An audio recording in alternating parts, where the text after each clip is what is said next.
Hi friends, இன்றைக்கி நம்ம மைசூர் பாக் செய்ய போகிறோம். இது ரொம்ப சாஃப்டாக இருக்கும். இது இன்ஸ்டன்ட் மைசூர் பாக்குன்னு கூட சொல்லலாம். இதை பிகினர்ஸ் கூட ரொம்ப தாராளமாக நல்லா செய்யலாம். இது பதம் மாறிடும் அந்த மாதிரிலாம் எதுவும் பயப்பட வேண்டியதில்லை. இப்போ இது எப்படி செய்கிறதுன்னு பார்க்கலாம். இப்போ தான் நம்ம சேனலை முதல் முறையாக பார்க்குறீங்கன்னா சப்ஸ்கிரைப் பண்ணிக்கோங்க. இப்போ வாங்க வீடியோக்குள்ளே போகலாம். இதுக்கு நான் கடையில் விற்கிற பாக்கெட் கடலை மாவு எடுத்திருக்கேன். இந்த டம்ளர் தான் அடுத்தடுத்த அளவுகளுக்கு நம்ம பயன்படுத்த போகிறோம். இந்த டம்ளரில் ஒரு டம்ளருக்கு கடலை மாவு எடுத்திருக்கேன். இந்த மாவை நம்ம லேசாக வறுத்து எடுத்துக்கலாம், வாசனை வர்ற அளவுக்கு. மைசூர் பாக் செய்கிறதுக்கு எப்பயுமே நமக்கு நான்ஸ்டிக் அல்லது அடிகனமான பாத்திரமாக இருக்கணும். அப்போ தான் நமக்கு அடியில் பிடிக்காமல் வரும். இப்போது அடிகனமான ஒரு பாத்திரம் வச்சு ஸ்டவ் ஆன் பண்ணி ஸ்டவ் லோ ஃப்ளேமில் வச்சுருக்கேன். இப்போ இந்த கடலை மாவு அதில் சேர்த்து நல்லா வாசனை வர்ற அளவுக்கு வறுத்துக்கலாம். இது ரொம்ப கலர் மாறணுன்னு வேண்டாம். பாருங்கள், நமக்கு வறுக்கும் போதே அந்த கடலை மாவோட வாசனை வரும். அந்த அளவுக்கு நம்ம வறுத்துக்கிட்டால் போதும். இப்போ நல்ல வாசனை வருது. இந்த சமயத்தில் நம்ம இறக்கி இதை நல்லா ஆற வச்சுக்கிட்டு ஒரு ஜல்லடையில் மாற்றி இதை சளிச்சு எடுத்துக்கலாம். நல்லா ஆறிடுச்சு மாவு. ஆறுநொட்டி நம்ம சளிச்சு எடுத்துக்கணும். இது ஏன் சளிக்கணும்னா இது கட்டிகள் விழாமல் இருக்கிறதுக்காக சளிச்சு எடுத்துக்கணும். இப்போ பாருங்கள், நல்லா சளிச்சாச்சு. இப்போ நம்ம கடலை மாவு வறுத்த அதே அடிகனமான பாத்திரம் தான் அது. அதையே ஸ்டவ் ஆன் பண்ணி வச்சுட்டு நம்ம கடலை மாவு எவ்வளோ எடுத்தோமோ அதே அளவு சர்க்கரை ஒரு டம்ளர் எடுத்துகிட்டு திரும்ப ஒரு அரை டம்ளர் சேர்த்துறேன். 1.5 டம்ளர் சர்க்கரை சேர்த்துறேன். இது இனிப்பு நமக்கு சரியான அளவாக இருக்கும். உங்களுக்கு இனிப்பு அதிகமாக வேணும் அப்படின்னா நீங்கள் 2 டம்ளராக கூட சேர்த்துக்கலாம். நான் 1.5 டம்ளர் சேர்த்துக்கிறேன். சேர்த்துட்டு அதே டம்ளரில் ஒரு அரை டம்ளருக்கு கம்மியாக நம்ம தண்ணி சேர்த்துக்கலாம். தண்ணி சேர்த்துக்கிட்டு இதை நல்லா கலந்து விட்டுக்கலாம். இது ஒரு கம்பி பதம் நமக்கு வரணும். நல்லா கலந்து விட்டுகிட்டே இருக்கலாம்.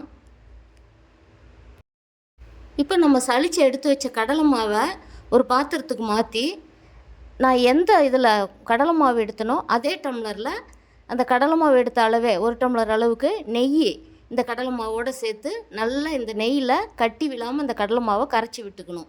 கட்டிகளே இருக்கக்கூடாது, அந்த அளவுக்கு கரைச்சி எடுத்துக்கணும். பாருங்கள், நல்லா கரைச்சாச்சு.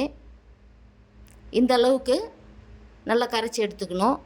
கொஞ்சம் கூட கட்டிகள் இருக்கக்கூடாது. இப்போ கரைச்சி எடுத்தது வச்சுக்கிட்டு நம்ம அந்த பாகு இதை பார்க்கலாம். இது பாருங்கள், நல்லா நமக்கு இந்த நுரை சுற்றிலும் வருது பாருங்கள். இது நம்ம கைவிடாமல் கொஞ்சம் கிளறிட்டே இருக்கணும். கொஞ்சம் பொறுமையாக தான் இதை செய்யணும். இதை நல்லா கலந்து விட்டுகிட்டே இருக்கலாம். இப்போது இந்த மைசூர் பாக்கை நம்ம வேறு பாத்திரத்துக்கு மாற்றுறதுக்காக ஒரு பிளேட்டில் நெய் கொஞ்சமாக ஊற்றி அதை நல்லா தடவிக்கிறேன். இதில் தான் நம்ம மைசூர் பாக்கு எடுத்து ஊற்ற போகிறோம். இதை நல்லா தடவி வச்சுட்டு நம்ம பாகு பார்க்கலாம். பாருங்கள், நல்லா நுரை கட்டி வருது. நமக்கு ஒரு கம்பி பதம் அளவுக்கே வந்துருச்சு. இப்போ இந்த சமயத்தில் நம்ம இந்த கரைச்சி வச்ச கடலை மாவை இதோடு சேர்த்துக்கலாம். இதை நான் வடிகட்டி சேர்த்துக்கிறேன். ஏன்னா சின்ன சின்ன கட்டிகள் இருக்கும், அதனால் வடிகட்டி இந்த பாகோடு இந்த கடலை மாவு கரைச்சதை சேர்த்துக்கிட்டு நல்லா கைவிடாமல் கிளறி விட்டுக்கணும். நம்ம ஸ்டவ்வை லோ ஃப்ளேமில் வச்சுக்கிட்டு இது நல்லா கிளறி விட்டுட்டேன். இப்போது இதுக்கு கொஞ்சமாக நான் நெய் சேர்த்துக்கிறேன். நம்ம ஏற்கனவே கடலை மாவை நெய்யில் தான் கரைச்சி எடுத்துருக்கோம். நீங்கள் இந்த சமயத்தில் வாசனை இல்லாத சமையலுக்கு பயன்படுத்துகிற ரீஃபண்ட் ஆயில் அந்த மாதிரி கூட இருந்தால் கொஞ்சம் சேர்த்துக்கலாம். நான் நெய்யை சேர்த்துக்கிறேன். இதுக்கும் 1 ஸ்பூன் அளவுக்கு இதுக்கு சேர்த்துக்கிட்டு திரும்ப நல்லா கைவிடாமல் கிளறி விட்டுக்கலாம்.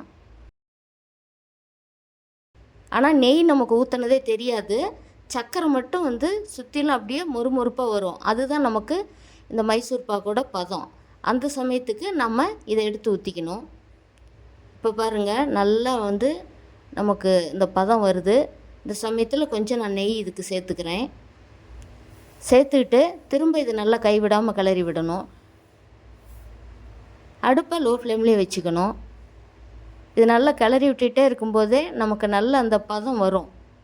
பாருங்கள், நல்லா சுற்றிலும் நமக்கு அந்த சர்க்கரையெல்லாம் பொரிஞ்சு வர்ற அளவுக்கு நமக்கு அந்த பதம் வரும்போதே தெரியும். பாருங்கள், அந்த கெட்டித்தன்மை அது வரும்போதே நம்ம என்ன பண்ணணும், அது பதம் வந்துருச்சு.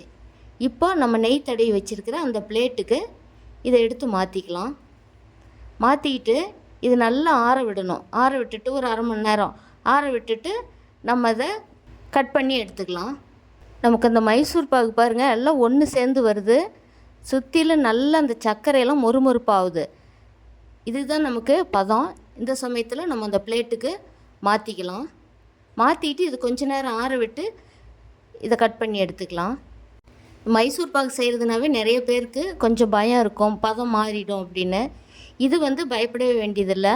இப்போ தான் நான் செய்கிறேன், பிகினர்ஸு அப்படின்னா கூட அவங்க தாராளமாக பயம் இல்லாமல் செய்யலாம்.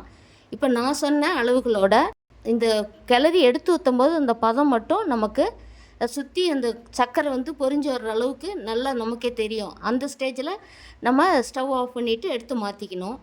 இப்போ பாருங்கள் நல்லா ஆறிடுச்சு. இப்போ இதை இன்னொரு பிளேட்டுக்கு மாற்றிட்டு நம்ம இதை கட் பண்ணிக்கலாம். நல்லா அழகாக அப்படியே வருது பாருங்கள். நீங்கள் அந்த பிளேட்டுக்கு கொஞ்சம் நெய் தடவிக்கணும். நெய் அல்லது எண்ணெய், நீங்கள் ரீஃபைண்ட் ஆயில் அது மாதிரி கூட சேர்த்துக்கலாம். ஃபுல்லாகவே நெய் சேர்த்துணுங்கிறது இல்லை. நம்ம வந்து மைசூர் பாக்கு அது கிளறும் போது கூட நம்ம நெய்க்கு பதிலாக கொஞ்சம் வாசனை இல்லாத சமையல் எண்ணெய் எதுவாக இருந்தாலும் சேர்த்துக்கலாம். இப்போ பாருங்கள் அழகாக நமக்கு ஸ்லைஸ் வந்துருச்சு. இதே போலவே நீங்களும் செஞ்சு பாருங்கள். செஞ்சு பார்த்துட்டு இந்த வீடியோ பிடிச்சிருந்தால் லைக் பண்ணி ஷேர் பண்ணுங்கள். இது ரொம்ப ரொம்ப சாஃப்டாக இருக்குங்க. இது மாதிரி செய்கிறது எல்லாருக்குமே ரொம்ப பிடிக்கும். இது வாயில் வச்சதுமே அப்படியே கரையுங்க. இது மாதிரி நீங்களும் ட்ரை பண்ணி பாருங்கள். ட்ரை பண்ணி பார்த்துட்டு இந்த வீடியோ பிடிச்சிருந்தால் லைக் பண்ணி ஷேர் பண்ணுங்கள். உங்களுடைய கருத்துக்களை கமெண்ட் பாக்ஸில் சொல்லுங்கள். மறக்காமல் சப்ஸ்கிரைப் பண்ணுங்கள். தேங்க்யூ.